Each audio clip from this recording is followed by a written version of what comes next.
Are you aware at all of the current state of surveillance and what, if anything, has changed since your revelations?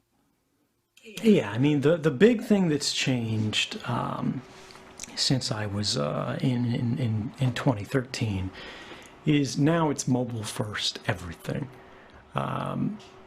Mobile was still a big deal, right? And the intelligence community was very much grappling to get its hands around it and to deal with it.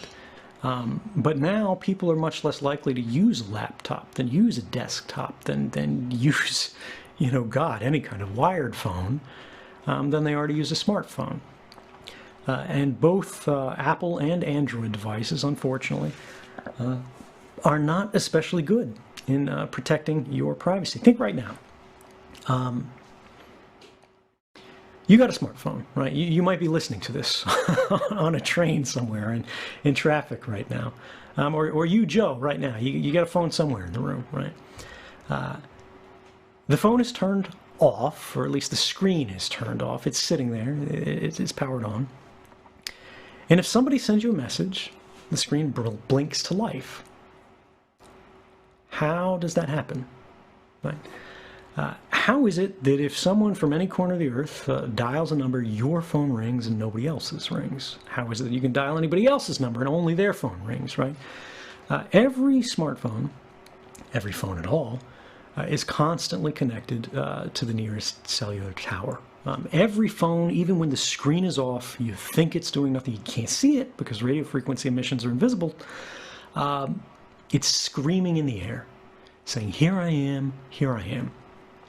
Here is my IMEI, I think it's individual manufacturer's equipment identity, and IMEI, individual manufacturer's subscriber identity. I could be wrong on the breakout there, but the acronyms are the IMEI and the IMSI, and you can search for these things. They're two globally unique identifiers that only exist anywhere in the world in one place, right? This makes your phone different than all the other phones. The IMEI is burned into the handset of your phone. No matter what SIM card you change to, it's always going to be the same, and it's always going to be telling the phone network it's this physical handset. And the IMESI is in your SIM card, right? And this is what holds your phone number, right? It's basically the key, the right to use that phone number. And so your phone is sitting there doing nothing, you think, but it's constantly shouting and saying, I'm here. Who is closest to me? That's the cell phone tower. And every cell phone tower with its big ears is listening for these little cries for help and going, all right, I see Joe Rogan's phone, right? I see Jamie's phone. I see all these phones that are here right now. And it compares notes with the other network towers, and your smartphone compares notes with them to go, who do I hear the loudest? And who you hear the loudest is a proxy for proximity, for closeness, distance, right? They go, whoever I hear more loudly than anybody else, that's close to me. So you're going to be bound to this cell phone tower, and that cell phone tower is going to make a note, a permanent record, saying this phone handset with this phone number at this time was connected to me, right? And based on your phone handset and your phone number, they can get your identity, right? Because you pay for this stuff with your credit card and everything like that. And even if you don't, right, it's still active at your house overnight. It's still active, on your nightstand when you're sleeping. It's still whatever. The movements of your phone are the movements of you as a person, and those are often quite uniquely identifying. It goes to your home. It goes to your workplace. Other people don't have it. Sorry. And anyway, it's constantly shouting this out, and then it compares notes with the other parts of the network. And when somebody is trying to get to a phone, it compares notes. The network compares notes to go, where is this phone with this phone number in the world right now? And to that cell phone tower that is closest to that phone, it sends out a signal saying, we have a call for you.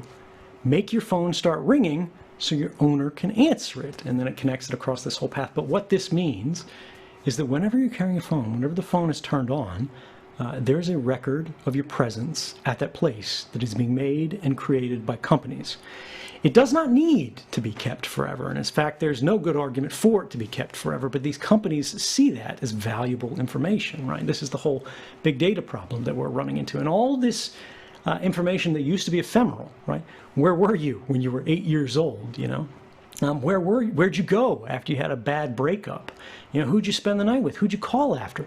All this information used to be ephemeral, meaning it disappeared, right? Like the morning dew, it would be gone. No one would remember it. But now these things are stored. Now these things are saved. And it doesn't matter whether you're doing anything wrong. It doesn't matter whether you're the most ordinary person on Earth, because that's how bulk collection, which is the government's euphemism for mass surveillance, works. They simply collect it all in advance in hopes that one day it will become useful. And that was just talking about how you connect to the phone network. That's not talking about all those apps on your phone that are contacting the network even more frequently, right? How do you get a text message notification? How do you get an email notification? How is it the Facebook knows where you're at? You know, all of these things, these analytics, they are trying to keep track through location services on your phone, through GPS, through even just what wireless access points you're connected to, because there's a global, constantly updated map. There's actually many of them of wireless access points in the world, because just like we talked about, every phone has a unique identifier that's globally unique. Every wireless access point in the world, right? Your cable modem at home, whether it's in your laptop, every device that has a radio modem has a globally unique identifier in it. And this is a standard term. You can look it up. And these things can be mapped when they're broadcasting in the air, because again, like your phone says to the cell phone tower, I have this identifier. The cell phone tower responds and says, I have this identifier. And anybody who's listening, they can write these things down. And all those Google Street View cars that go back and forth, right? They're keeping notes on whose Wi-Fi is active on this block, right? And then they build it into a giant map. So even if you have GPS turned off, right? As long as you're connected to Wi-Fi, those apps can go, well, I'm connected to Joe's Wi-Fi, but I can also see his neighbor's Wi-Fi here, and the other one in this apartment over here, and the other one in the apartment here. And you should only be able to hear those 4 globally unique Wi-Fi access points from these points in physical space, right? The intersection in between the spreads, the domes of all those wireless access points. And it's a proxy for location. And it just goes on and on and on. We could talk about this for 4 more hours. We don't